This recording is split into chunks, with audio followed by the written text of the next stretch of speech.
Bom, estamos em direto então para a edição semanal do Think Tank. Quero fazer só um pequeno alerta, que é, estamos com um ligeiro problema de som, mas em todo caso vai-se ouvir perfeitamente. E o que é que tenho para lhe dizer sobre o programa? Esta semana é fácil. Vamos ter duas análises sobre dois acontecimentos, ambos alheios a Portugal, mas com grande impacto na economia e na sociedade portuguesa. O primeiro é a visita do Presidente da República à China. E particularmente para analisarmos um dos aspectos relevantes daquela visita. Aquele momento em que as autoridades chinesas, ao falarem sobre Portugal e sobre a União Europeia, disseram claramente que querem uma Europa forte e uma Europa independente. E, já agora, qual é o tipo de relação que Portugal deve ter com a China? A segunda matéria do programa de hoje são, naturalmente, as eleições espanholas, que não deram uma maioria clara, mas tudo aquilo que se passa em Espanha tem impacto em Portugal. E é precisamente por aí que eu vou começar. Joaquim, primeiro aspecto, China. O que a administração chinesa disse sobre termos uma Europa independente e forte é para levar a sério ou isto é conversa de circunstância? Não, é perfeitamente para levar a sério. Aliás, compreende-se que o presidente americano quer uma Europa fraca, dividida e fragmentada. Portanto, a declaração do presidente chinês é por contraposição ao Sr. Trump. Não é por contraposição. Eu acho que a declaração e as ações do presidente americano são para impedir que a Europa fique debaixo da órbita de influência da China. Porque o que o presidente americano receia é a China, não é a Europa. Pois. E, portanto, o que quer é fragmentar a Europa para que isto não tenha interesse especial para os chineses. Agora, vamos lá ver o que é, do ponto de vista de Portugal, o que está a acontecer. Portugal teve sempre como aliados potências marítimas. Inglaterra. Para os judeus expulsos, a Holanda. Sim. E depois os Estados Unidos. Antes de tudo isso, para a independência de Portugal, foi essencial a aliança com o Vaticano, porque era preciso a legitimação vinda do poder supranacional que existia na época, que era o Vaticano. Sim. Mas depois disso, as alianças são sempre com potências marítimas. A China foi sempre um império continental. Só agora é que se transformou numa potência marítima. Portanto, uma parte do Pacífico, todo o Índico, neste momento, são o quintal dos chineses. E não é só essa parte, é a própria ideia de expansão, que eles sempre recusaram, e por isso acabaram dominados pelos ingleses, mas hoje, quando fazem a sua própria expansão, encontram pelo mundo por onde passam os vestígios de portugueses. E qual é a relevância que isto tem no relacionamento entre nós e eles? A cultura chinesa é sempre uma cultura de identificar os padrões significativos para se ajustar em função dos seus interesses. E, portanto, refletir sobre aquilo que fizeram os portugueses, que já foi uma matéria importante na cultura americana.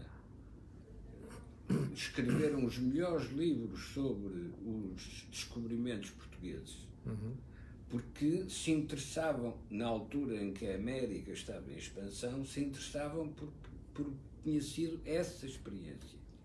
Hoje é a vez dos chineses estarem interessados com essa experiência. E por isso é que nós valemos mais para os chineses do que aquilo que valemos realmente. Mas por causa do resto que nós deixamos pelo mundo fora em termos de potência colonial? Por causa do padrão estratégico que mostramos. E, portanto, interessa-lhes perceber, primeiro, como é que nós nos expandimos, mas depois também lhes interessa perceber como é que nós regredimos para a posição original dentro da Europa. E dentro da Europa, sim, os chineses olham, basta olhar para o mapa para perceber porque é que vêm assim.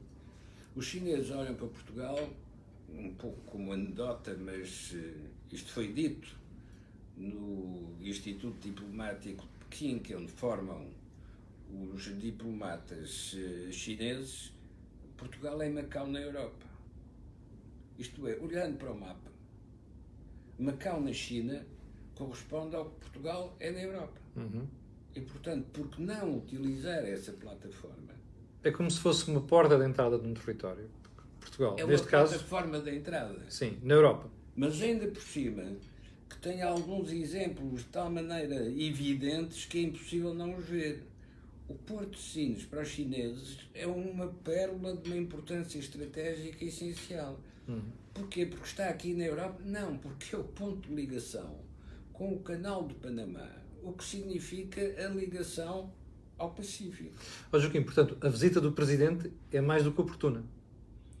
A visita do Presidente é a consumação de uma longa aproximação dos chineses a Portugal, primeiro a pretexto de Macau, e agora, e a pretexto do modo como a transição da soberania e da administração de Macau se desenvolveu, com uma relação muito mais estreita do que tiveram com os ingleses a propósito de Hong Kong. E, portanto, esse nosso trunfo, quase que automático, tem agora uma outra tradução no modo como os dois presidentes se relacionam.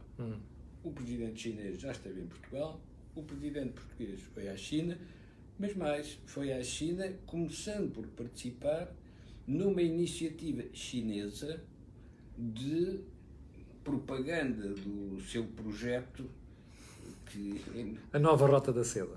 a nova rota de seda, que se chama Road and Belt Belt and Road. Initiative. One Belt and Road. Sim. E que em português se traduz por faixa Um caminho. e caminho. É a nova Rota da Seda. Bem, Agora, porquê é que isto é importante? Porque se para a China Portugal é uma plataforma, para Portugal a China é uma oportunidade de atração para valorizar a posição geoestratégica de Portugal. muito Isto bem. é, Deixa-me... os chineses dão valor acrescentado a Portugal. Sim. Jorge, nós somos assim tão importantes para a China. Vou-te pedir para falares alto, estamos aqui com um problema de som e algumas pessoas estão-se a queixar do som. Embora, devo-lhe dizer que é só, olha, vou pôr aqui o meu telemóvel. Enfim, temos uma quebra em relação à edição anterior e a culpa é minha, mas está-se a ouvir razoavelmente bem. Jorge. Vamos lá ver, neste momento a China foi muito relevante para Portugal nos últimos anos, no exato momento em que os credores Deixaram-nos nos financiar. europeus e americanos deixaram de financiar, os chineses olharam para Portugal e, provavelmente, pensando estrategicamente o que é que tinha sido a presença portuguesa na Ásia, olharam para Portugal provavelmente na perspectiva com que o Joaquim referiu.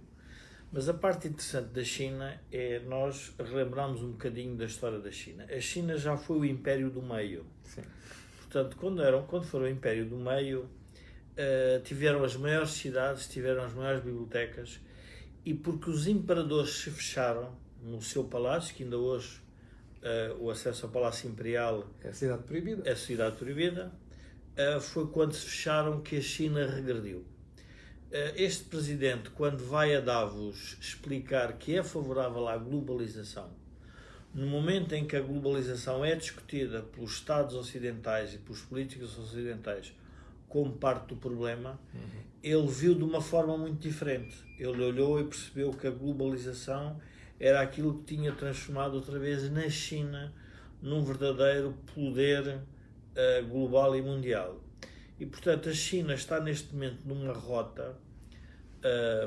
One Belt, One Road é uma. Portanto, eles têm uma rota. Sim. E a rota é fazer um conjunto de novos aliados para voltar a ser o Império do Meio. E é isso que provavelmente assusta Os Estados Unidos. os Estados Unidos. E, portanto, a aproximação é sempre uma aproximação cuidada, mas é uma aproximação consistente, porque é à chinesa. O atual Ministro dos Negócios Estrangeiros, eu penso que há 1 mês e meio, 2 meses, deu uma fantástica entrevista a um jornal, eu penso que Foi ao público, acho eu. foi ao público, não Acho sei que se foi foi ao ao público, em que ele referia uma coisa muito interessante sobre a China. Portugal nunca pode esquecer quem é que são os seus aliados históricos, mas também não pode deixar para trás os novos aliados ou os novos parceiros que... Entre os quais a China. Entre os quais a própria China.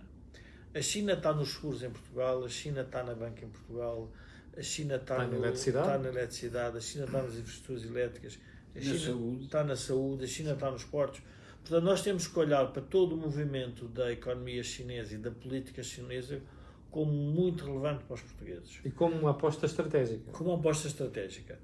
O problema que o Joaquim referiu é interessante porque o Sr. Kissinger fez um livro que se chama China, que no fundo ele tentou retratar o que foi a sua abertura no governo Nixon à China. E o que é que ele fez quando a política externa americana quis fazer a abertura à China? Foi estudar a China. E houve 2 ou 3 coisas que ele concluiu, contratou várias universidades, historiadores, filósofos, e o que é que ele concluiu sobre a China? Que a China dificilmente, e portanto vamos ver se ele tem razão ou não, dificilmente pode ser uma potência imperial. Qual era a razão que ele identificava? Porque o chinês é um povo que tem tendência a transformar tudo, pensar à chinesa. Aliás, ele tem uma expressão que é: os colonizadores chineses foram convidados pelos funcionários públicos a pensarem à chinesa. Ou seja, passado pouco tempo, os rituais que se faziam na China, quando a China estava a ser colonizada, em vez de serem rituais do povo colonizador, era a chinesa. Era a chinesa. E ele dizia com piada... Nós notamos muito isso em Macau. Em Macau. E outra coisa que ele dizia com piada era que a China queria sempre a Chinatown. A verdade é que em Portugal, por exemplo, nós não conseguimos encontrar a Chinatown. Pois não. Chegámos a pensar nisso nos anos 80, mas nunca se concretizou. Nunca se concretizou. Eles vão se espalhando e integram-se. Vão se espalhando e integrando, que é uma qualidade portuguesa. E que eles estão a querer aprender. Uma outra parte interessante de perceber é que a China funciona no capitalismo de forma muito diferente do Estado ocidental. A China tem uma universidade que é uma universidade dirigida aos funcionários públicos chineses, ao mandarinato, em que a promoção na China para funcionário público é baseada no mérito. E o que é que eles estão a querer aprender? Eles estão a querer apreender o que é que o Ocidente faz muito melhor que o Oriente. Pois. E, portanto, eles têm a ascensão, se quisermos, na estrutura de funcionário público na China, é feita com base em conhecimento adquirido não só na China, da realidade chinesa, mas também já adquirido no exterior. Portanto, esta ideia de que a China quer ter um papel decisivo na política mundial é muito relevante para Portugal e, portanto, qualquer movimento que o governo português faça ou que a Presidência da República faça é sempre saudar, porque inexoravelmente nos próximos anos nós vamos ter a China como um verdadeiro player global. Sim. Um polo de atração. Vou pedir que suba só um bocado a voz, que as pessoas queixam-se mais em relação à sua voz, mas aqui uma pergunta. Já aqui vários comentários de várias pessoas dão a sensação que estão contra tanta chinesice em Portugal, entre aspas. Olha, estou a ver aqui um que diz: o Mário Lopes, vendam isto tudo aos chineses. O outro, que é o Gualdino Viegas Louro, Vila do Conde e Porto Alto são China warehouses. Ou seja, notamos que em algumas pessoas existe algum sentimento de resistência e é mesmo de, aliás, não só de discordância, mas de resistência face à presença chinesa em Portugal. Isto quer dizer o quê? Podemos ter mais fenómenos destes ou são elementos estranhos, únicos, muito raros naquilo que pode ser a reação portuguesa face a esta, entre aspas, colonização chinesa? Não, a colonização chinesa não é diferente do que foi nos anos 60 a entrada dos japoneses na economia portuguesa. Estão-me a lembrar da Mitsubishi, estão-me a lembrar da FISIP no Barreiro, com investimentos que correspondiam a vantagens tecnológicas dos investidores que vinham de fora e que vinham utilizar capacidades que cá existiam e que eles maximizavam. Joaquim, posso pedir para chegar um bocadinho mais à frente, só porque aí faz diferença para o som? Pode puxar mesmo a cadeira um bocadinho mais para a frente, isso faz diferença no som. No caso dos chineses há uma componente exótica e, portanto, pode haver uma reação de afastamento e de oposição. Agora, não tenhamos ilusões sobre o que é que está a acontecer nas sociedades ocidentais e, em especial, nas sociedades europeias. Justamente porque a população original está em regressão demográfica. Sim. E porque a sua capacidade competitiva também já não tem a superioridade que teve no passado, está a gerar movimentos de defesa da identidade, seja nacional, seja rássica, para resistir ao que sentem ser as invasões vindas de fora. Mas acha que neste caso é só um problema com o capital externo ou tem a ver com os olhos em bico? Não, é uma reação social, racial. Porque o capital não tem cheiro, tem cor. E também consta que não tem pátria, não é? E, portanto, o capital circula. Sim. E sempre que circula e passa por aqui, é bem recebido. Mas, Joaquim, deixe-me insistir num ponto. Eu cresci num território onde a integração chinesa em Moçambique era um facto. Nós não tínhamos... Indiana. Sim, mas isso era histórico, né? A chinesa é mais recente, é do século XIX e princípio do século XX. Bom, mas o que eu notava em relação aos chineses é que eles eram muito mais facilmente integráveis do que vejo hoje em dia em Portugal. Porque hoje em dia vejo os chineses em Portugal e compreendo alguma preocupação que algumas pessoas dizem, porque têm dificuldade em falar português, porque não fazem um esforço para aprender português, vão se relacionando com as suas comunidades. Eu julgo que é mais esta a preocupação que as pessoas vão mostrando. Pois, mas é sobretudo a preocupação defensiva. Okay. Não é uma preocupação de venham-nos tirar os lugares. Sim. Não, são estranhos, não nos relacionamos. O que não é muito comum na sociedade portuguesa, porque recebe africanos sem qualquer dificuldade. É verdade. Recebe muçulmanos, que aliás já cá estiveram vários anos, vários séculos. Vários séculos. Como voltou a receber os judeus que antes tinha expulsado por razões mais económicas do que rássicas. Era porque o rei precisava de dinheiro que começou por negociar a continuidade dos judeus em Portugal e ao fim de 20 anos continuou a precisar de dinheiro e expulsou quem? O judeu pobre? Não, expulsou o judeu rico. Pois. Porque era aquele que podia dar contributos para os cofres públicos. E atenção, o que é que esses judeus foram expulsos, foram fazer? Foram fazer a Holanda. Sim. E depois, potência imperial depois marítima. Não é? Potência imperial marítima. Sim. Cá deixou ficar os pobres e que foram integrados com cristãos novos. E chamou-os cristãos novos. Não é? Bom, mas Joaquim, voltando à China, há receio, o Jorge foi muito ao pormenor. Eles estão na banca, eles estão na saúde, eles estão na energia, eles estão na distribuição de energia, ou seja, numa série de setores. Já estiveram nos transportes, não é só no Porto, mas já estiveram no capital da TAP. E só saíram por dificuldades da empresa chinesa. Sim, mas temos de lembrar de onde é que vem o capital chinês, porque uma das coisas que as pessoas têm que perceber, mais à frente, uma das coisas que as pessoas têm que perceber é que um país que tem excedente na balança comercial sistematicamente é um país investidor noutros países.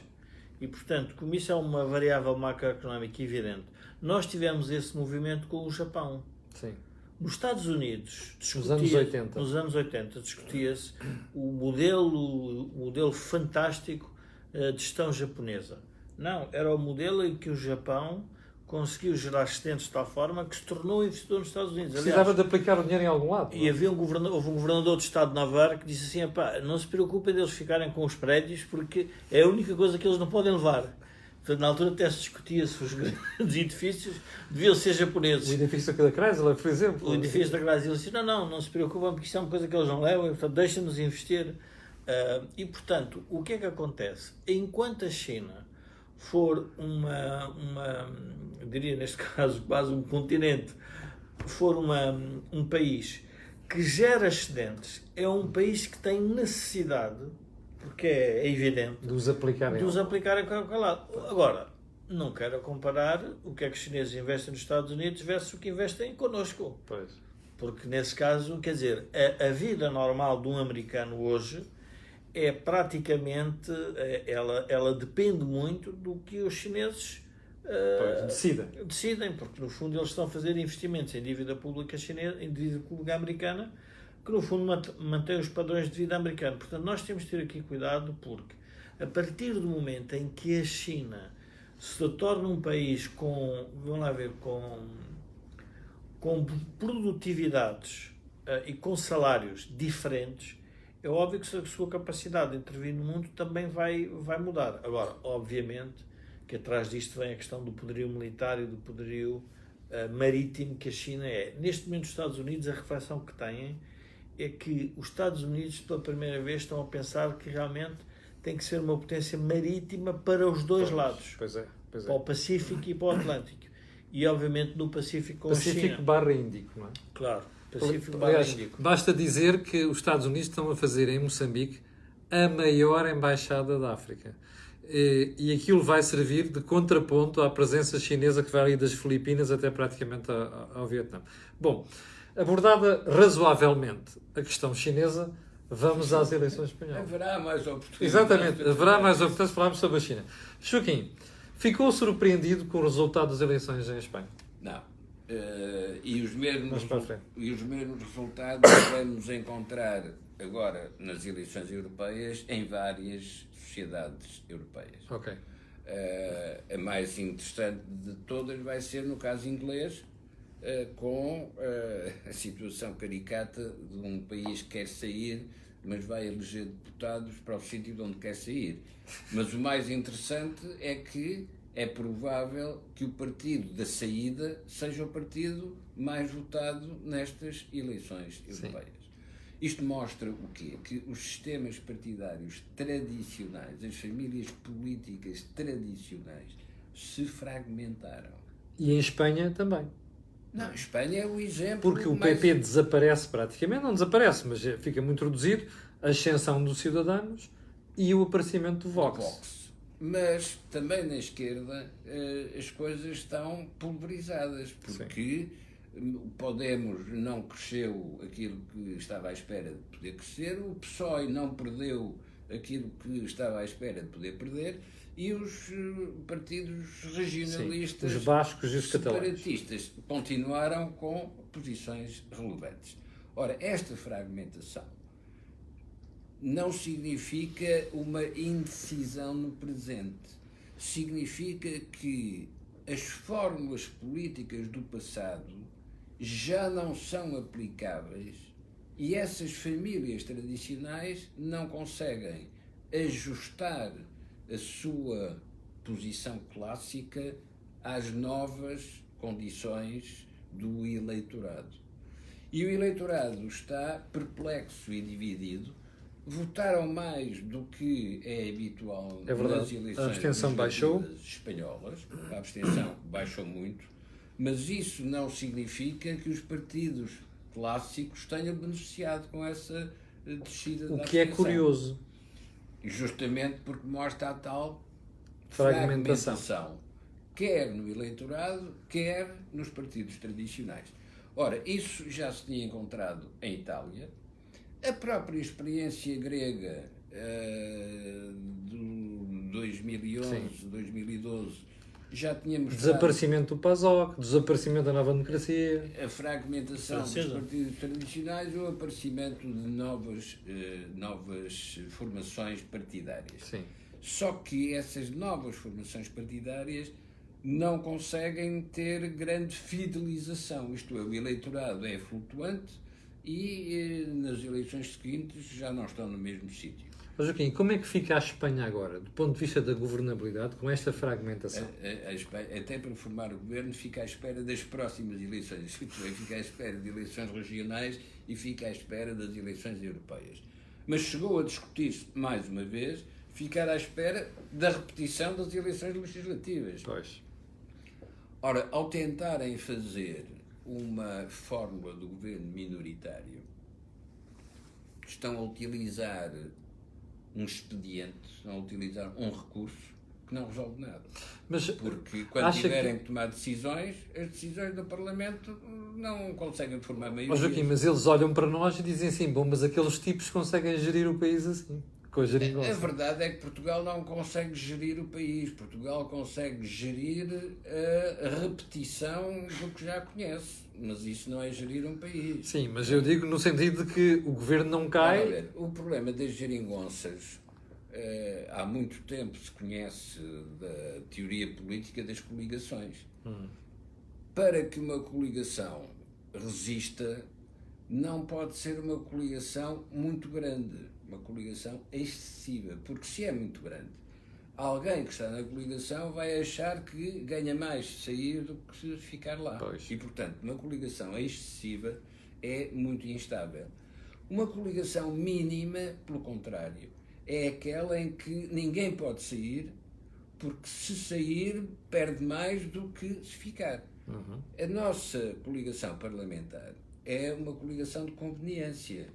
Não ganhou eleições, mas existe para impedir que quem ganhou as eleições esteja no poder.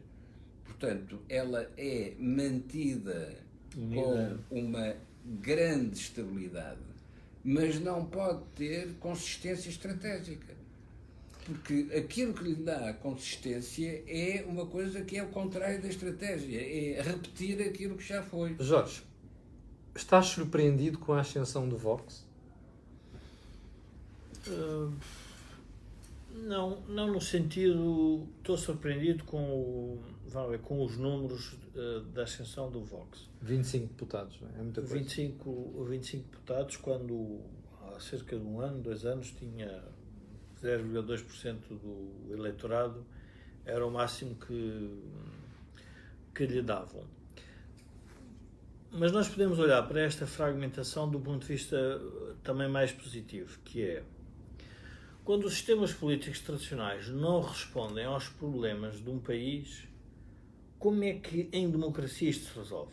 Bom, temos sempre uma possibilidade, é aparecerem partidos que vêm defender o que nós precisamos é de uma maior autoridade, se quisermos, relativamente às políticas públicas. Isso significa que precisamos de um governo forte e a democracia não resolve o problema.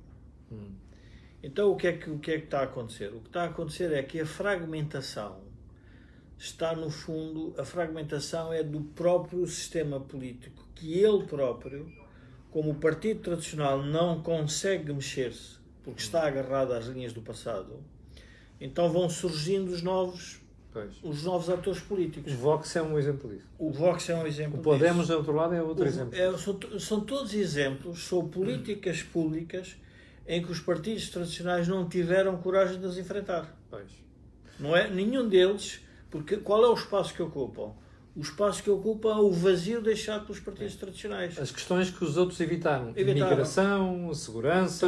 Cada vez que evitam uma questão, porque não vamos mexer nisso, porque isso a sociedade vai se dividir, não há problema nenhum, porque alguém vem defender quem está a sofrer com as consequências da falta da política pública. Essa é a parte positiva. Qual é a parte difícil de tudo isto? É que vai exigir um grau de maturidade dos sistemas partidários para chegar a este acordo para que o país se torne governável. Porque uma coisa é ser eleito. E a democracia, aquilo é fantástico, porque a gente, no final do dia, elege quem tem que ser eleito. Tudo bem. Mas o problema é que no dia a seguir ele tem que começar a produzir legislação. Ora, se ele não tem maioria, tem que começar a comprometer-se. Mas a comprometer-se com o quê? E a pergunta é, mas vais-te comprometer para quê? Para manter estabilidade, para renovar a sociedade, para reformar a sociedade toda. E aí começa o problema dos governos com esta natureza. O norte da Europa tem uma tradição muito diferente em relação ao sul. É verdade.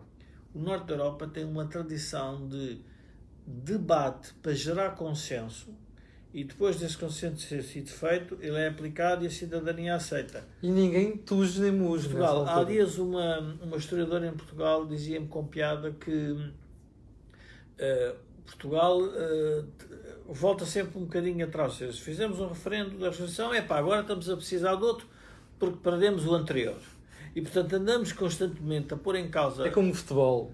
No próximo fim de semana eu vingo-me disto. Pronto, e então andam-se a vingar uns dos outros. E, portanto, torna-se, como diz o que é, um ciclo político que é repetitivo, pois, mas não acrescenta nada ao país. E, portanto, o problema do PSOE é que, de alguma forma, foi muito inteligente na forma como pôs a questão. Portanto, claramente separou-se da questão independentista, mas também não foi agressivo. Sim. E, portanto, aí teve um papel de moderador da sociedade.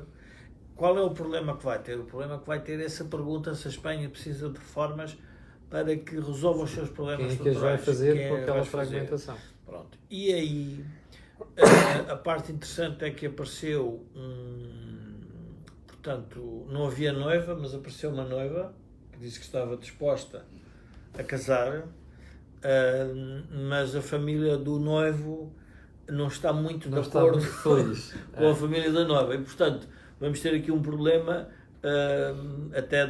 pode ser de dote. Exatamente. O problema é quem é que traz o melhor dote.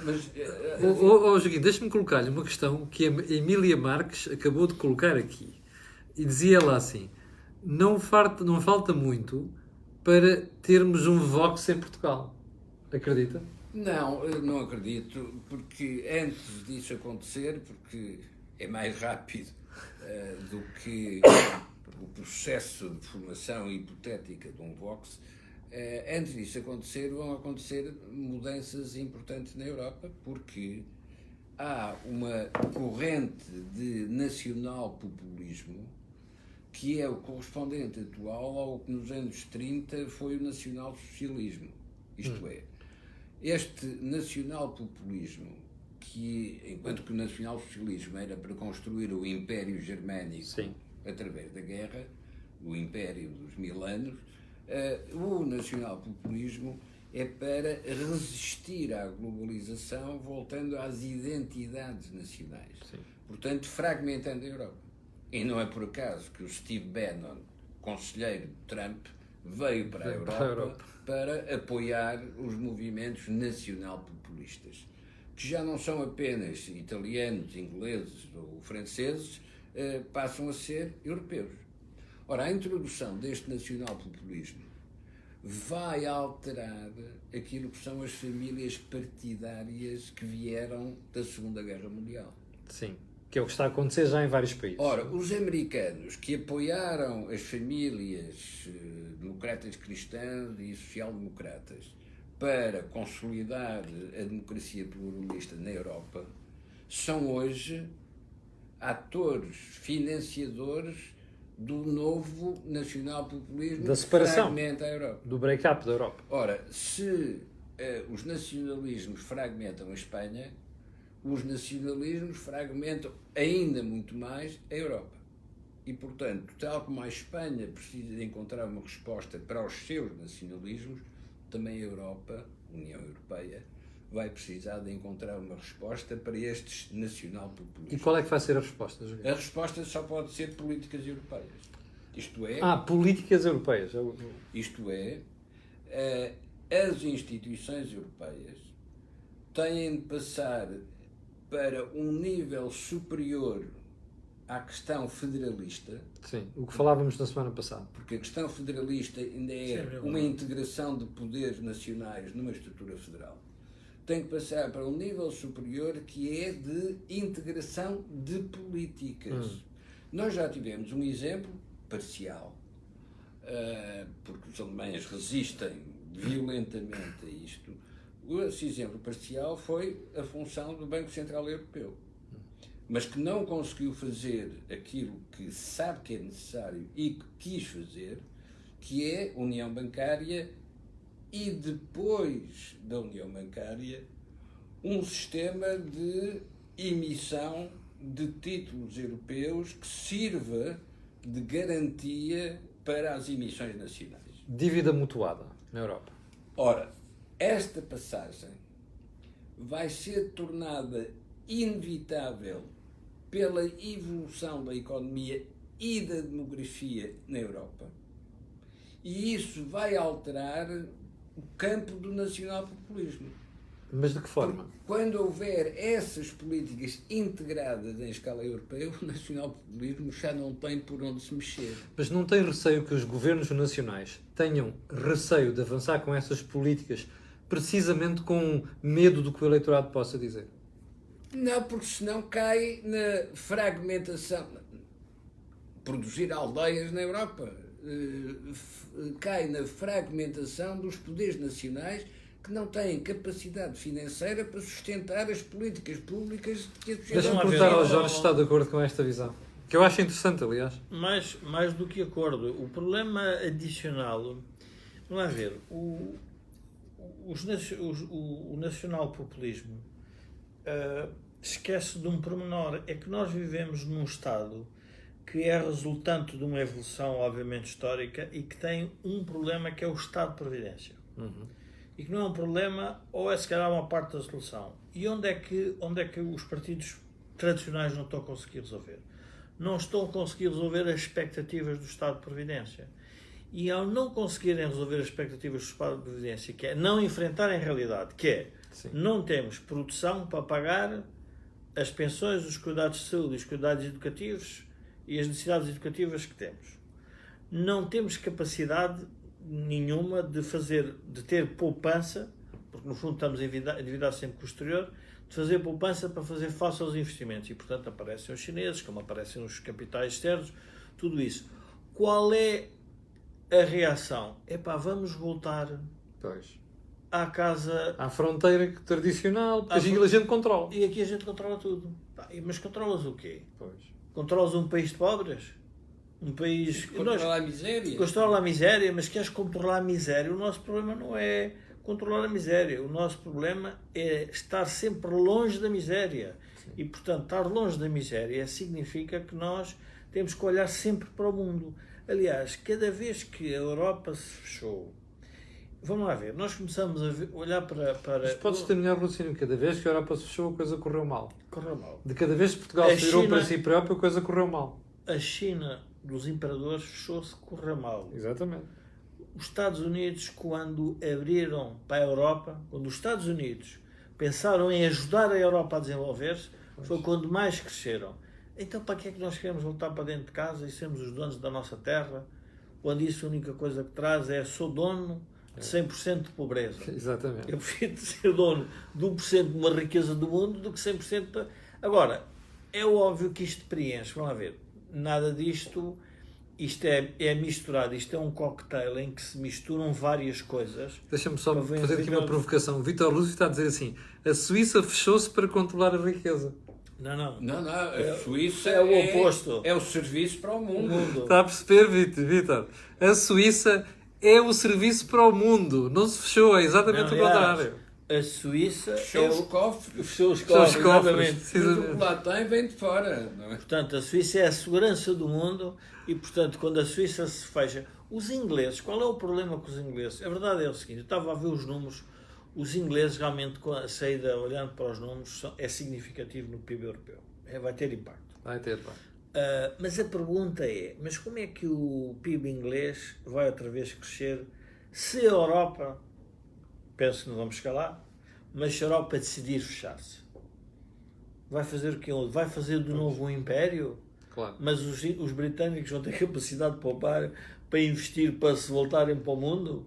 Vai ser uma impossibilidade e por isso é que os conservadores estão divididos, por isso é que os trabalhistas estão divididos, porque nós neste momento temos uma luta que é uma luta muito séria que não tem nada a ver com os países e com as regiões. Se o mundo for todo aberto, como é que nós competimos? Mas há sempre alguém que diz, espera, mas é que se o mundo for fechado, nós temos isto controlado. Pois, não vão atrás dessa conversa. Temos controlado a miséria. Controlar a miséria. Bom, eu não quero. Nós vamos já com 40 minutos de programa. Como já percebeu, esta semana não foi para falar muito sobre a situação portuguesa. Preferimos optar pelo significado da visita do Presidente da República à China e também do impacto que poderá vir do dia seguinte às eleições espanholas. Na próxima semana não vai haver programa, porque eu amanhã vou para Moçambique. Farei a Cor do Dinheiro todos os dias às 8 da manhã. Nós voltaremos na outra semana a seguir para ouvir as análises do Joaquim Aguiar e do Jorge Marrão. Quero agradecer-lhe a sua paciência. Para ao final pedir-lhe aquilo que peço sempre, colocarem um gosto e fazer partilhas nas redes sociais, porque aquilo que você ouve e vê neste canal não ouve e vê em mais nenhum. Com licença e até amanhã às 8, que eu vou trabalhar no Dia do Trabalhador.